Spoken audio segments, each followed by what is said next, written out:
Okay, with that, today's title, Cornell Veterinary Educators Academy and Beyond, Thinking About a Future Revolution for Veterinary Education. Our speaker today, many of you know Kathy, but Dr. Kathy Edmondson holds master's and doctoral degrees from Cornell University in the field of curriculum and instruction. Veterinary education has been the focus of her 34-year career at Cornell College of Veterinary Medicine. As a member of the college's senior administration, she's worked closely with faculty, students, and staff in roles related to the educational experience of students as learners and of faculty as teachers, curriculum developers, and innovators. In 2021, Dr. Edmondson launched the Cornell Veterinary Educators Academy, CVEA. She's led the CVEA's Fellows Program since its inception and organized several conferences for veterinary educators to support their development as teachers and leaders in their fields. To date, 34 have completed or currently participating in the Fellows Program. That's really impressive, actually, Kathy. You haven't been doing it that long. Try not to sound surprised. I know, that's great. Reminder, this session will be recorded, available to watch later on our CVBE website, like most of our Spark Talks. And I want to make sure to thank our CVBE sponsors for 24-25 season, Triad Foundation, Veritas Veterinary Partners, Zoetis, IDEX, Boehringer Ingelheim, VetTriage Veterinary Practice Partners, Encore Vet Group, Care Credit, and Purina. And it's no exaggeration when I say we literally couldn't do what we do without your generous support of our mission here. So thank you so much for another wonderful season, and we hope we work with all of you again next year. And with that, I'm going to turn it over to Kathy. Thank you, Kathy. Well, thanks so much. Thank you for the invitation, and thank you all for joining. And it's so wonderful to see so many familiar names here and faces. So I sort of feel like this is kind of speaking to a very friendly and familiar group, which is good from my point of view. And as we go along, I think that David is going to be monitoring comments and questions that you put in the chat. And so I want to make sure that we have time for discussion at the end, and I've kind of planned my remarks with that in mind. But if there are questions of clarification or anything as we go along, please don't hesitate to put that in the chat, and David can interrupt me at any point. Okay. So now I'm going to say the magic Zoom words. It looks like this. I'm going to share my screen. So I kind of had fun with this title. Because I'm not sure that just saying, let's talk about the Veterinary Educators Academy is all that thrilling or enticing as a title. And really, it's really part of a larger conversation about what's happening in veterinary education and sort of where it's going and what's influencing that. So I'll be very interested in your comments and questions as we go through this. The CVEA, as David described, provides innovative programming for educators and professionals in veterinary medicine and technology and other health professions. And right now it's got a very veterinary focused focus. But in many instances, and certainly in medical education, there's been a lot of interest and action in terms of throwing the net a little bit wider to include other professions and educators that also contribute to the education of health professionals. And so at some point, hopefully the CVEA will continue to build bridges outside of veterinary medicine as well, but VetMed is really the focus right now. And who joins it? So primarily it's faculty and others who wish to develop and implement innovative curricula and approaches to teaching. And those who want to fine-tune successful teaching approaches within this changing and emerging set of contexts that's happening all the time in terms of where we go, what we do, and what's making us do what we do. Based on a community of practice model, the CVEA promotes connections. And so we try to provide opportunities for those interested in developing a contemporary and shared framework for thinking about education and building networks with like-minded colleagues, sharing ideas and learning from each other. And I know from zipping through your names and little squares on my desktop that a couple of you are fellows. So you can keep me honest about this as well. So the goal of the program really is sort of fourfold. Really, it's all about supporting veterinary educators by helping them strengthen their background and understanding of the educational principles that underlie effective teaching and meaningful learning, to develop their scholarship by conducting educational research that hopefully will make it to publication, connect with colleagues to analyze and understand complex challenges in education and develop strategic solutions, and then build upon the findings of contemporary research in health professions education to inform programmatic initiatives, curriculum revisions, and also teaching practice. So this is a faculty development program. And I want to spend just 3 seconds, maybe 1 minute, talking about what that means, because I think in a lot of instances when we think about what faculty development is, it's almost like a punishment. You need to improve your teaching, and so we're going to give you faculty development.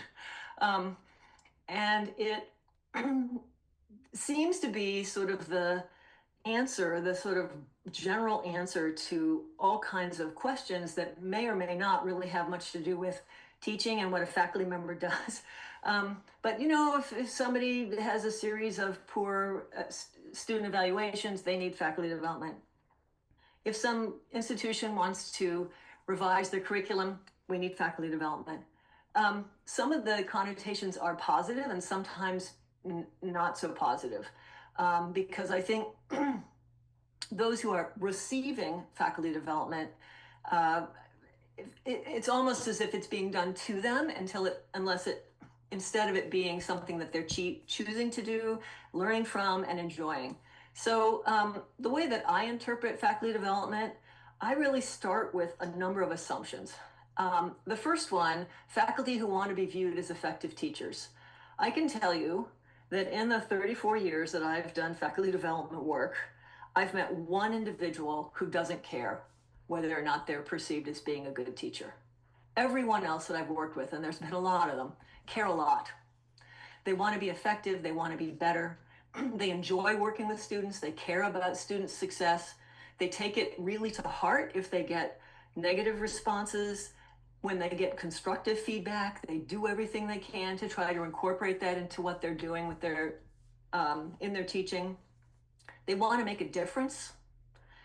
They're also often isolated in academic departments, within their own department. They may be viewed as the teaching faculty, which sometimes can have this connotation as being sort of the second rate. And so the idea that they care so much and are so isolated is really sort of, and they want to do a good job, that really is sort of where I begin in terms of faculty development work. So the program that I have put together, that I've worked, this is sort of similar to the way I've done this for many years, is faculty development is more than teaching tips. It's more than, here's how you use classroom response technology in your teaching. It's more than, here's how you can do X, Y, Z, and suddenly become a better teacher. Those things are very helpful. They can be really fun, and they can really increase things like interactivity and student engagement. But their skills, in the same way that if I learn to give injections and subcutaneous fluids to my cat, which I can do pretty well actually, it doesn't make me a veterinarian, right? So if I'm really good at doing classroom response kinds of technology in my class, doesn't necessarily mean I'm a good teacher. There has to be something else, some broader context of goals, both in terms of how the class might interact or not with the faculty member, the way in which the syllabus is developed, the way in which that fits into the curriculum and the overarching goals. All of those things are part of that, the substance or the sort of scholarly approach that faculty take to teaching. So the programs in the CVEA are based upon published academic research from several fields, including cognitive psychology, assessment, curriculum design, and medical education. So there's a strong underpinning for what we're trying to do and talk about, because I've always felt that it's really important to have that theoretical grounding so that when anyone tries something new or is not succeeding in what they're doing, they have a broader framework and a foundation upon which to build to understand why things may not go as well as they hope they will, and then also how to fix it. So we also want to promote and support the scholarship of teaching. We want to encourage innovation. We want to focus on helping students learn meaningfully. And also, there's a huge benefit between faculty when they share and learn from their peers. Because again, it's sort of isolating. And when they find someone else who's doing similar work or has similar kind of a challenge with their students, they both benefit from a conversation about that. So the components of the Veterinary Academy are basically right now 2 and potentially a third. The first is annual conferences, and the next is the Fellows Program. Currents in Education is sort of a longer term goal for shorter topical seminars, but right now the CVEA is really comprised of conferences and the Fellows Program. And the Fellows Program is a certificate program for faculty and others who are involved in the education of veterinarians. So the conferences are 3 days long. They are open to anybody who's interested in professions education, and the topics reflect themes that are contemporary in professions education research. And when I say that, it goes beyond veterinary education and often draws pretty heavily from what's happening in medical education more broadly. And the sessions for all of the conferences are designed to be interactive. I have a big thing about interactivity. This is kind of weird for me to talk like this at a screen without having conversations, so I hope you really will ask questions.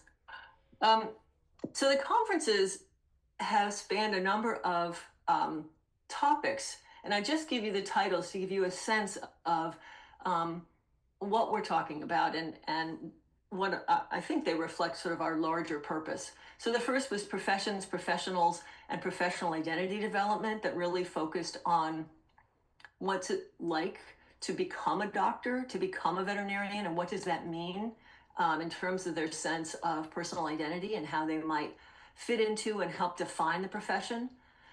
Improving teaching and learning in the clinical environment is a pretty self-explanatory title. Promoting student reflection and self-regulated learning in clinics and classrooms, very much focused on students and how we can get students to be more effective learners.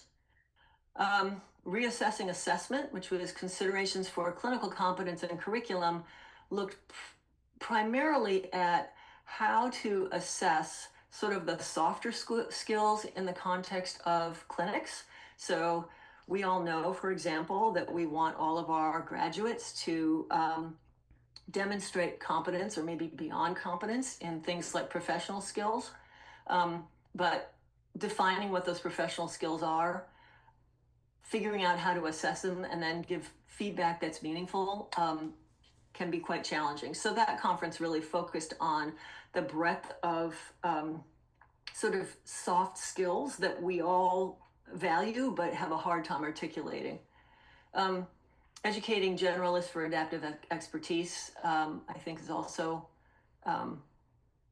pretty self-explanatory. It's interesting to me the fact that the veterinary degree is a generalist degree does require that our graduates are very adept at understanding lots of things, but also understanding when they don't know something and then figuring out how to get the answer to those things. And then the next conference, which is actually next week, is titled Old School, New School, Technologies Transforming Clinical Learning and Practice in Health Professions Education. And I think, read between the lines there, and it's all about AI. So that's a preview, and there's still time to register, I think. So just saying. You can also register online, I think. So again, just saying. So the Fellows Program is built upon a community of practice model. We encourage teams from the same institution so that if, for example, there are a group of colleagues who are working on a curriculum reform or some kind of aspect of their program and want to work together on a project, that's terrific. All the fellows conduct a project with basically, sort of a semester-ish long timeline, sort of the ramp up, do the project, and then hopefully publish publish the results of their project. The fellows meet twice a month by Zoom, and once you're a fellow, you're always a fellow.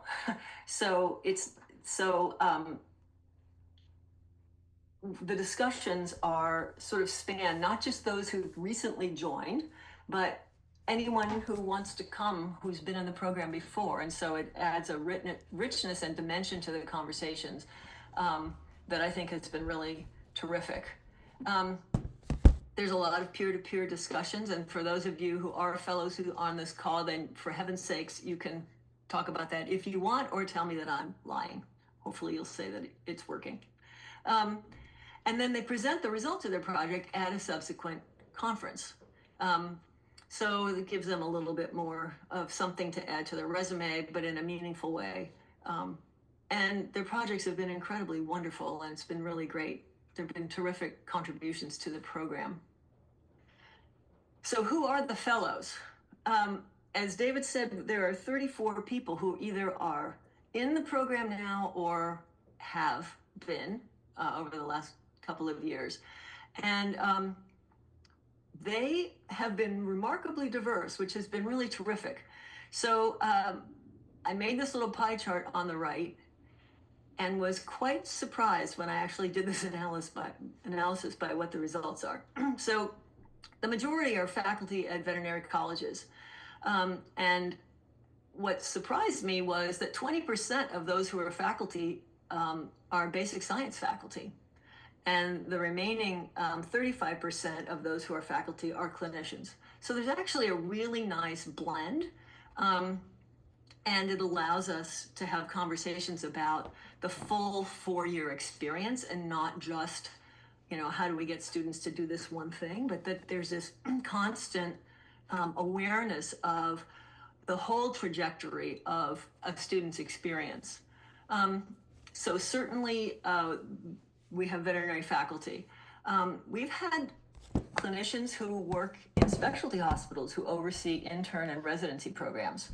Some of them are still very involved in the program, and they, again, add a dimension to the discussions that have been really terrific.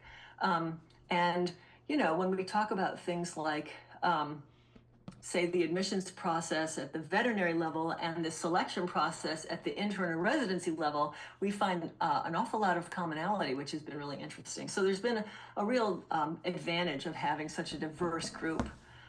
We've also had vets who work in industry, who run or oversee programs that are essentially educating other vets, whether it's through formal CE programs or other kinds of activities within their local area.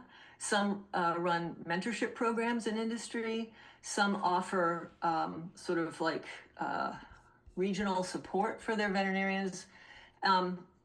We have a couple of people who either teach pre-vet students or pre-vet tech students. And we've had a couple people who are educators in other places. For example, one right now is working at the Marine Mammal Center out in Sausalito, California, but she does a lot of education in this field. We have somebody else who I think is here, Jane, who is not a veterinarian and actually is not at a veterinary college, but she teaches students who will become veterinarians. And we have a very international group. So you can see we have, most people are from the United States, but we've had someone from Portugal, Brazil, not Hong Kong, sorry about that, St. Kitts, India, and Canada, which makes our Zoom meetings a little challenging in terms of timing, and all those people who are international are remarkably tough for getting up at like 5 a.m. to have these meetings with us. It's just been terrific. So what do we talk about? We've talked about understanding student learning. You can see all these topics. This is just sort of drop in the bucket kind of stuff. We've talked about the development of expertise, learning from failure, aha moments in teaching. We talk about assessment a lot, professional identity formation, competence and competency frameworks. Clinical reasoning is something we've also talked a lot about. We've talked about the transition between veterinary college and what happens next, whether it's an internship or a residency, and confidence that they may or may not have as they make that transition. Of course, we've talked about curriculum. So there's been a wide variety, but there actually have been some very common threads through our discussions that build upon and usually circle back to reinforce ideas or to explore new dimensions of the things that we've talked about previously. And part of that is supported by the papers that we read, and part of it is also supported by the insights, experiences, and participation of the people in the group. So it's been a pretty dynamic process, I think. Now, that's what we do with the Fellows Program, and of course we run these conferences. But let's think for a minute about the broader context of veterinary education. So within academia, there's been a growth in the number of professional titles that are related to teaching. Might be professor of practice, might be some other kind of a clinical educator title, but there have been increases in those areas. And so this kind of a program is really helpful for individuals in those roles, because it supports them in things like educational research that maybe they haven't had as much experience with. So that's one thing, there's a need from that point of view. There also have been and continue to be increases in the enrollment of students in veterinary schools. The number of veterinary schools is also increasing. So we have more students and more schools. And there have been changes in clinical training environments, and we'll talk a little bit about that. Another thing that's really something that we can't do much about it, but we talk about it, and hopefully we'll talk a little bit more about that today, is the current and projected shortage in faculty at veterinary schools. And of course, we talk about improving different ways to improve pre-vet and postgraduate training programs and continuing ed. Again, those are areas where our fellows can also make a difference. But as I said, they're not the main thrust of the program. So just to give you a sense of where we are in the landscape of vet schools, most of you are probably familiar with this. There are currently 30 fully accredited veterinary colleges, and I will explain that in a minute. And you know that when a state has a vet college, it's usually the only one in the state, but not all states have vet schools. Alabama has 2. California has 2. This shows New York as having 1. Cornell, we actually have 2, and I'll explain that in a minute. And Tennessee has 2. I don't know if you knew that. And Texas actually has 2, and I'll explain that in a minute. Even though there's only 1 listed here. And so the asterisk is those who are fully accredited schools, and they are reassessed at 7-year intervals. Okay, so that's probably stuff that you are highly familiar with. But right now, there are at least 9, and probably a few more than that, schools that are in various stages of development. So there's one at the University of Arizona. There's discussion of starting one in Arkansas. The University of Maryland Eastern Shore is developing a vet college. New Jersey has a vet school, Rowan.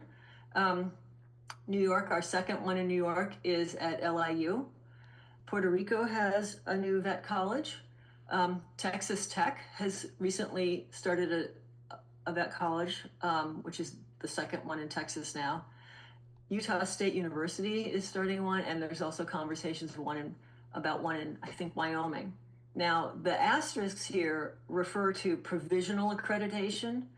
So a lot of these schools have already admitted students, But the difference in the designation is that those schools, because they're new, must submit reports to the COE, which is the AVMA's Council on Education, at 6-month intervals. So they're new and they need to sort of touch base pretty regularly. The schools that have 2 asterisks have been granted what's called a letter of reasonable assurance, which basically means you've put the things in place. We're going to say, yeah, you can start your school. You can start admitting students, but they're in the earlier phases, okay? Now, if you look at this list of all these new schools, there's a little red hatch mark, and that means that school plans to build a teaching hospital. Let's pause on that for a second. Think about that school building a teaching hospital. Okay, so then the question is, who will teach all these people in all these schools? And where and how are they going to be learning? So we have student enrollment that's increasing. There's a shortage of faculty, particularly clinicians. And there's a question of, will they all have teaching hospitals? And is there a role for practitioners or others? So these are things to consider. So the AVMA published this a couple years ago, big headline, US vet schools increase seats at an accelerating rate. And I was really surprised by this subtitle, more than 1/3 of institutions have had double-digit increases in first-year enrollment over the last 5 years. That's a lot.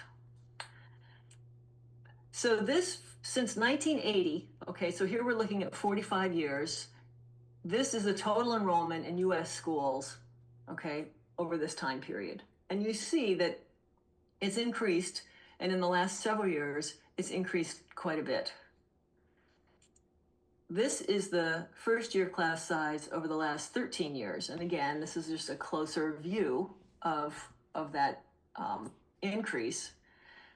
But if you look here, this is just the last 4 years of classes, okay?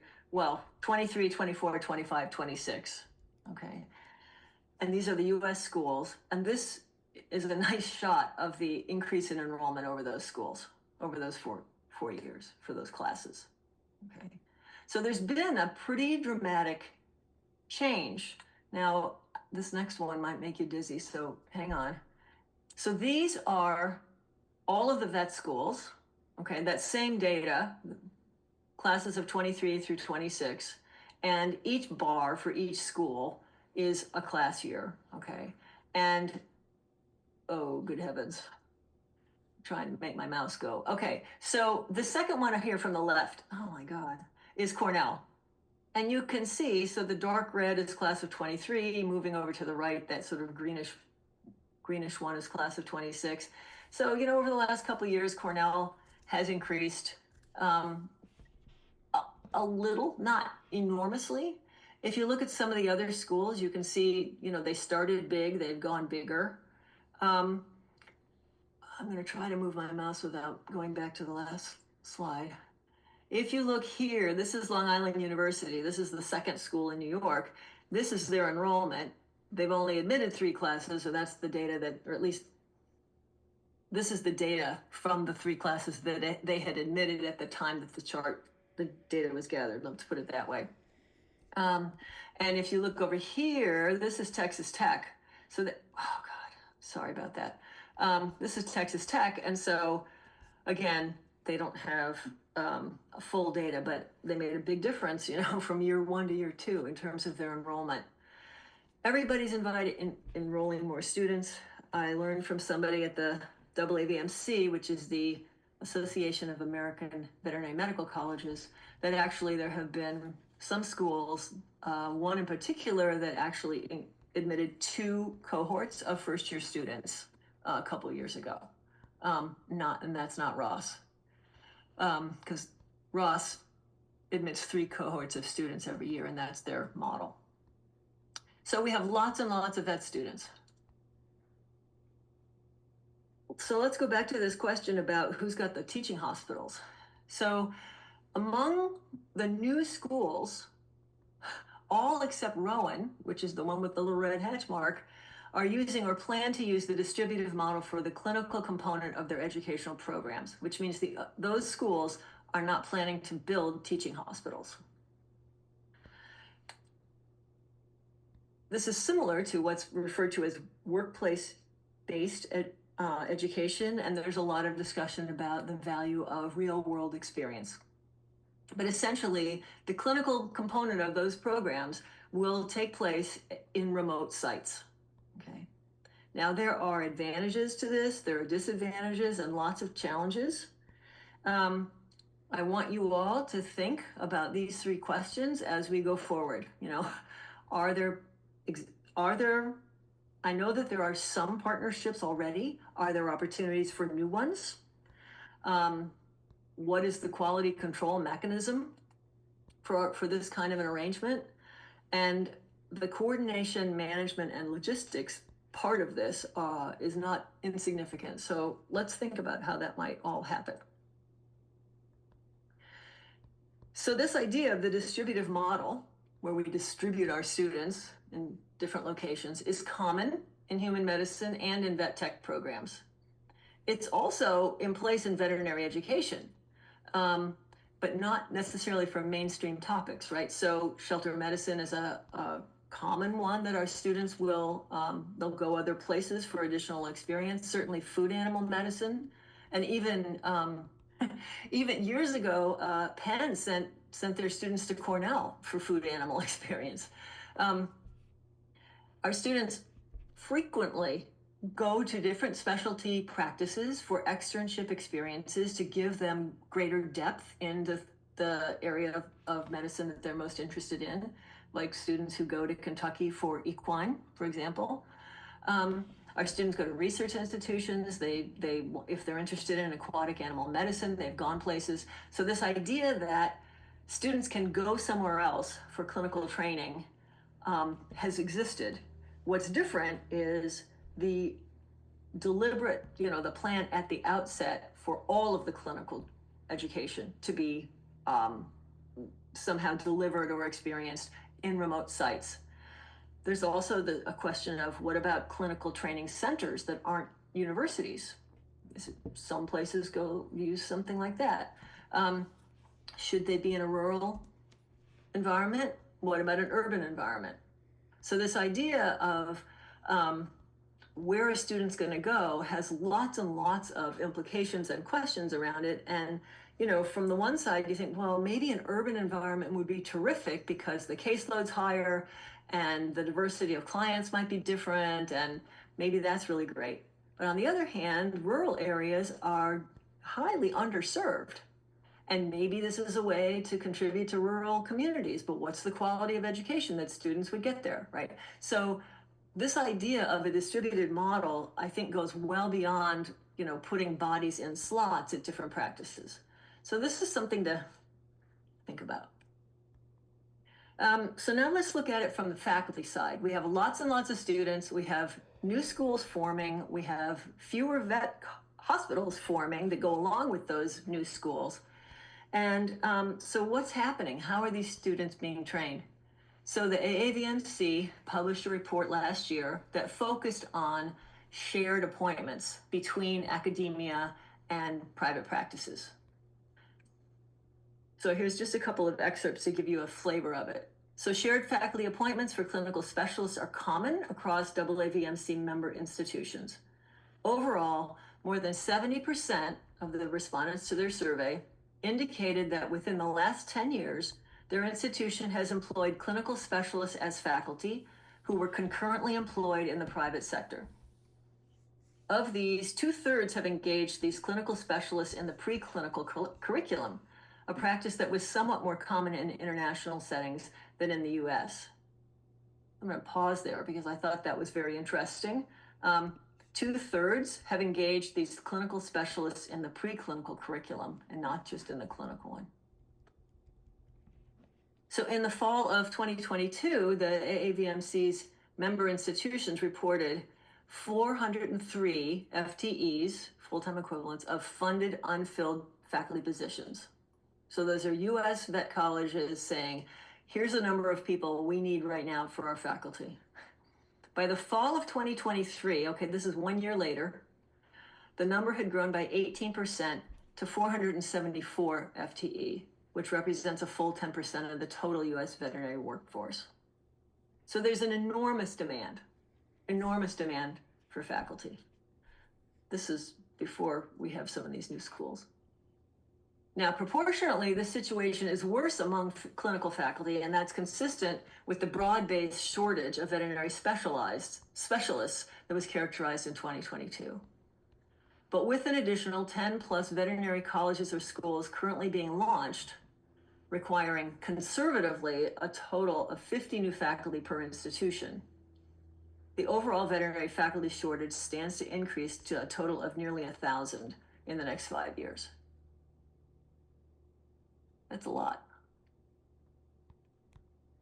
So what do the models look like that schools are putting in place to sort of meet this need? So in the majority are employing clinicians full-time for a predetermined length of time.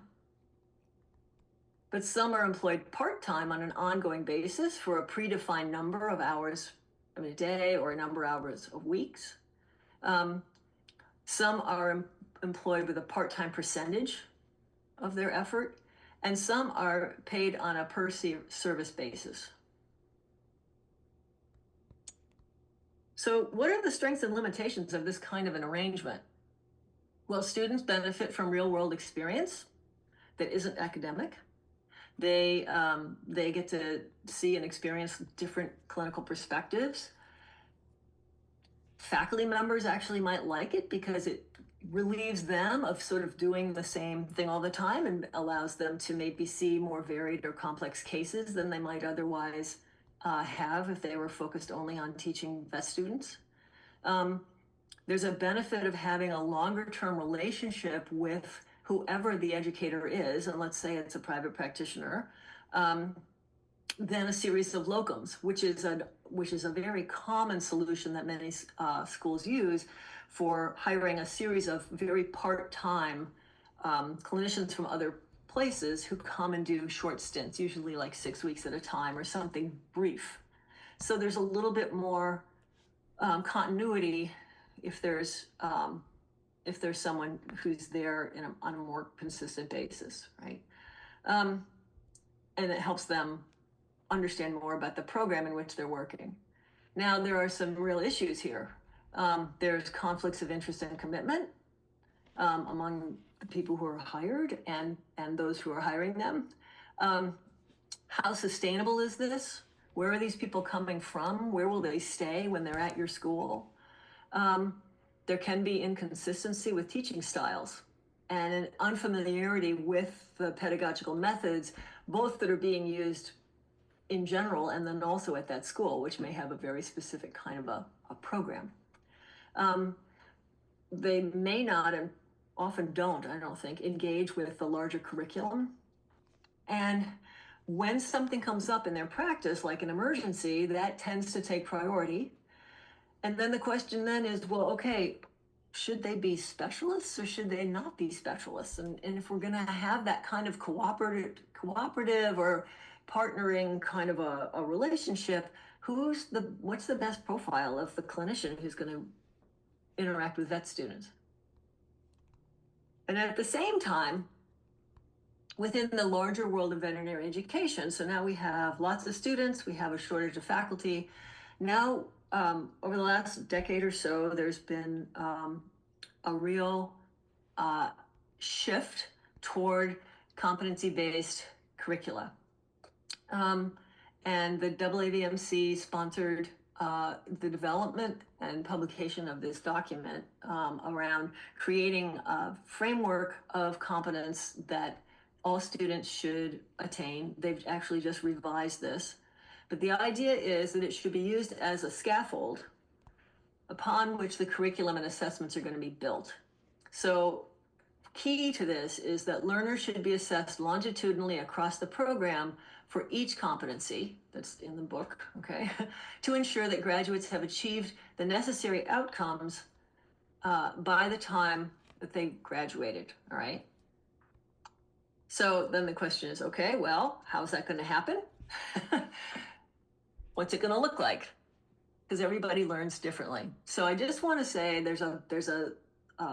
this same thing happened in medical education 10 or 15 years ago that has led, it sort of spawned a number of discussions around, well, gosh, if we're aiming for competence, does everybody reach competence at the same rate and in the same way?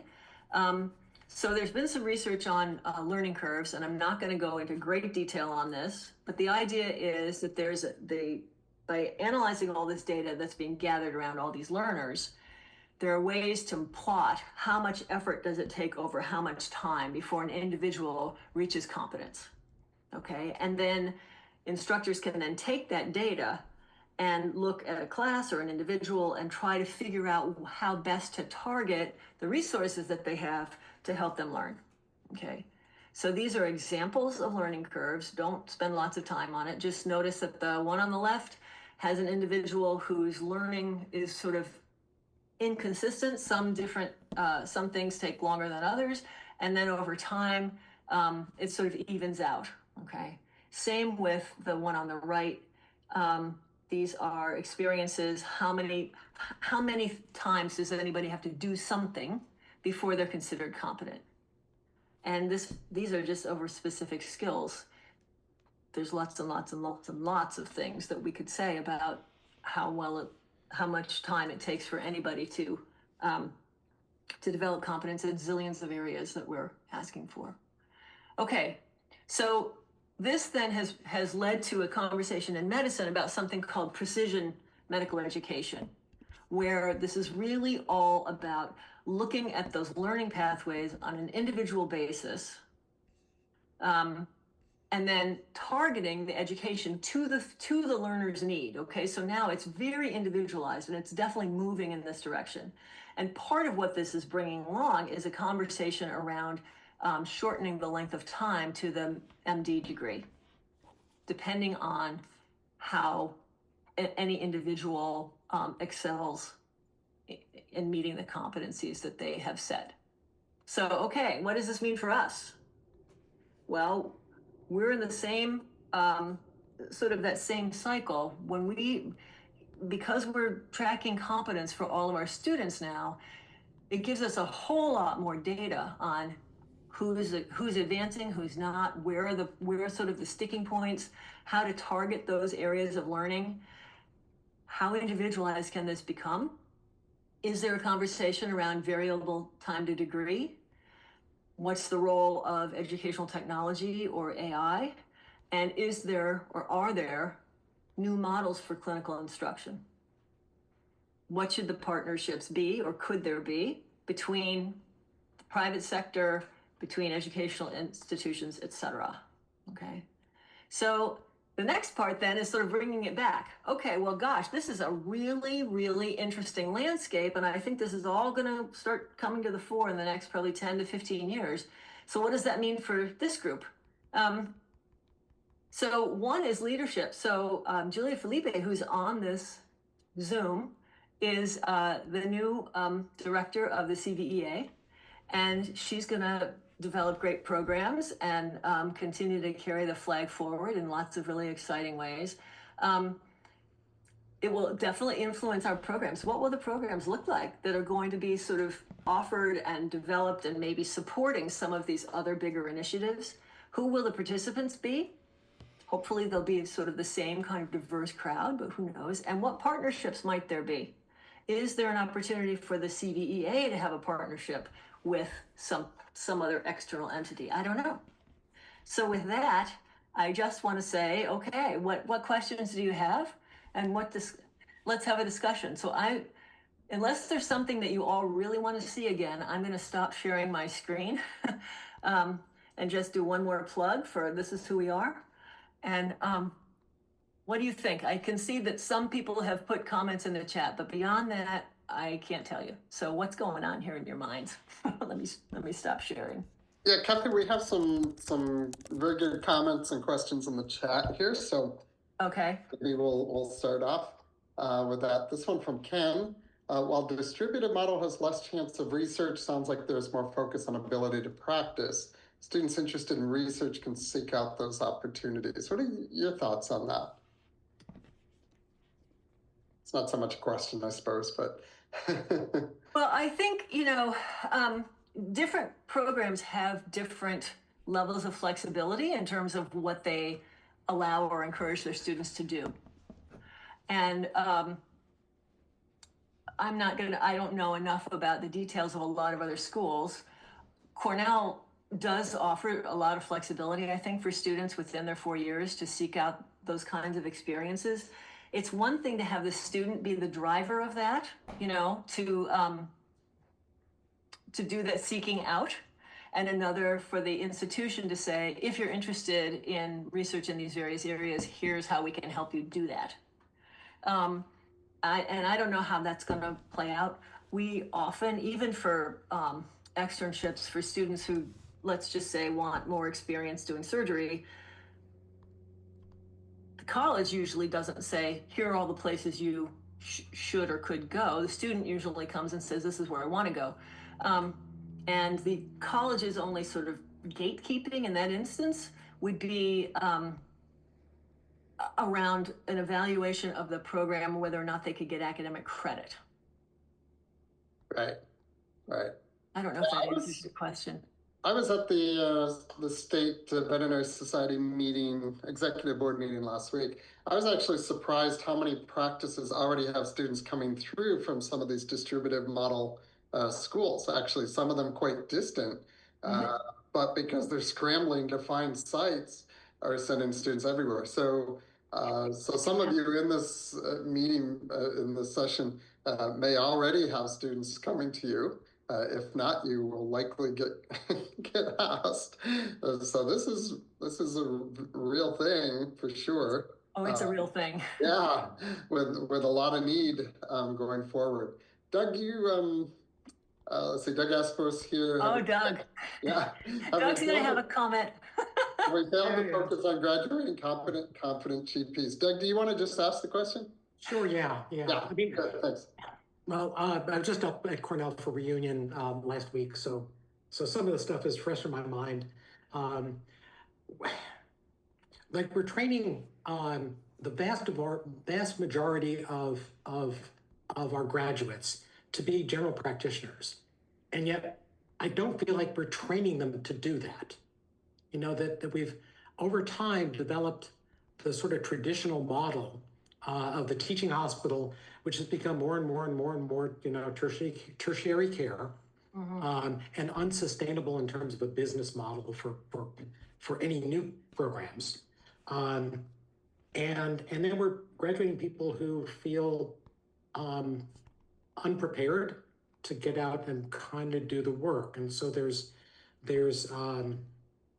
a fair amount of follow-up that needs to be done for employers to try to get a lot of students who have completed good programs but don't feel ready to actually do the work. And 4 years of additional education and then not being able to actually do anything seems wrong in lots of ways. And so I think as the models need to change, we're going to have 1,000 open positions at all these colleges, and that further potentially degrades the quality of the education under the traditional model. And so, changing that model I think is really important. I worry though that outside of specialty practices or large specialty practices, it's going to be hard to push a lot of this training out to general practices, because you need to educate the doctors in those programs to actually deliver the quality or the kind of education that students are expecting, or that the curriculum is expecting. And then for most of our practices, they love having externs, sort of fourth year externs, but those are modest in terms of their expectations or their commitments. And over time, most of them won't be able to do that all the time, because they sort of have a day job, which is not education. And some doctors love doing it because it's great to talk to students and work with them and all of that, but it doesn't seem like that's quite a sustainable model either to look forward to. Anyway, that's just a rant. It's not really a question, but anyway, just a reflection on how you think about that. Well, Doug, you've raised about 500 really great points. I'm shocked. So first off, I'd say the generalist idea is you're absolutely right. And that's kind of part of the conversation, or the reason that the title of that one conference was Educating Generalists for Adaptive Expertise, because it's sort of like, which are you? How can you be both at the same time? The issue of how confident students feel or whether they can do things after they graduated, that's a giant topic, and there's lots and lots of dimensions to that also have to do with professional identity and confidence, and not necessarily skills. Yeah. But that's another discussion. What's sustainable or not sustainable? I mean, I totally agree with you that students going out to private practices sort of as the model for clinical education puts a huge strain on the practitioner, and there's lots of reasons why that probably wouldn't be very successful. So there has to be a clear, if students are going to go to external sites, there has to be a clear process. There have to be, I don't want to say bumpers in place, but certainly lots of issues around quality control, consistency, so that the institution knows what's the student going to learn.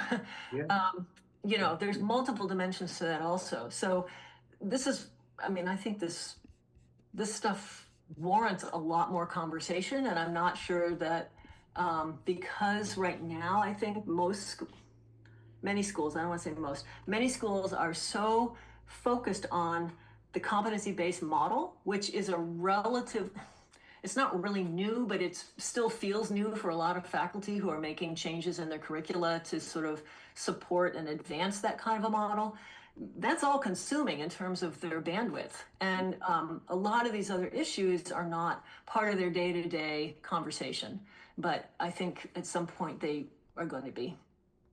I just feel like we've been, at least at the college level, I think we've been talking about sort of day one competencies for 25 years. We just give them different names every 5 or 10 years, but it's sort of it's the same thing. It's like, what are they ready to do?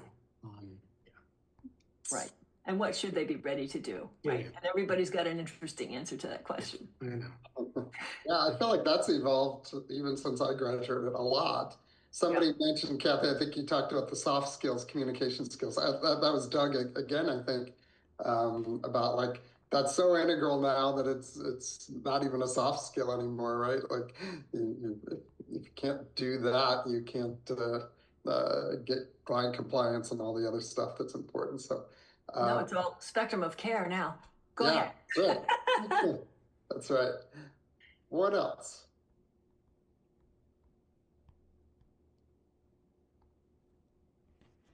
I don't know. I can't see. Oh my gosh. Now I can look at this chat. Oh my gosh. There's lots. Right. I'm not going to try to read all these. Does competency include communication with the client and the staff? Yes.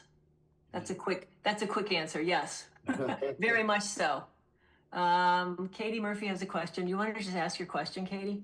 Yeah, sure. Hi, Dr. Edmondson. How are you? Great. How are you? It's so great to see you. So my question were 2 points. One was, what are the retention rates for veterinary students? I teach veterinary technicians, and so I was curious about that because 20 years ago, it seemed, at least my class kept most of our students of 84 at Cornell. And then also, I guess, has consideration been given to the distributive model also being, and you mentioned it being used in veterinary technician education, but certainly now there's potentially more of a leaning towards that as well, whereas clinical skills were taught often on campus. And so we just took over an online program at SUNY Delhi, and certainly that is going to be a challenge, right, to then figure out how these students can have the time to learn these skills. But if they're going to be competing with vet students, that can be certainly an issue. Yes. Yay. So in terms of retention, I don't have, off the top of my head, I don't have a great answer to that. I know that That is something that the AAVMC collects, that data, every year. Cornell is very high. That's all I can say. I'm not sure that's true at other schools. And with the newer schools, I'm not sure they have enough experience really to say kind of a convincing answer to that question.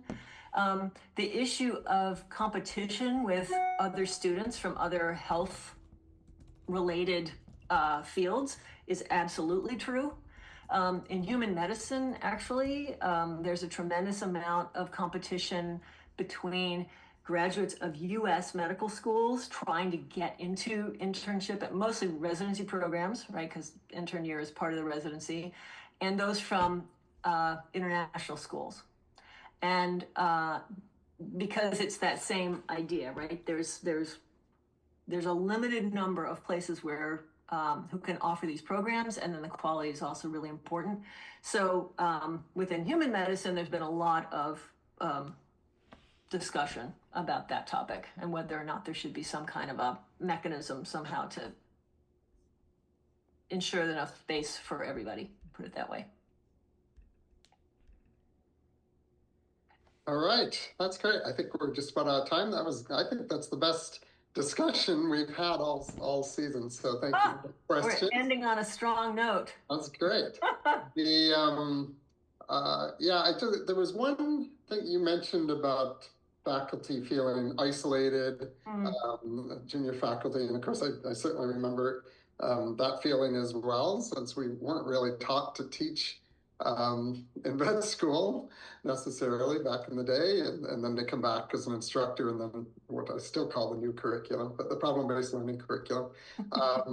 But I enjoyed your pie chart of the different places that your VEA students have come from, your fellows.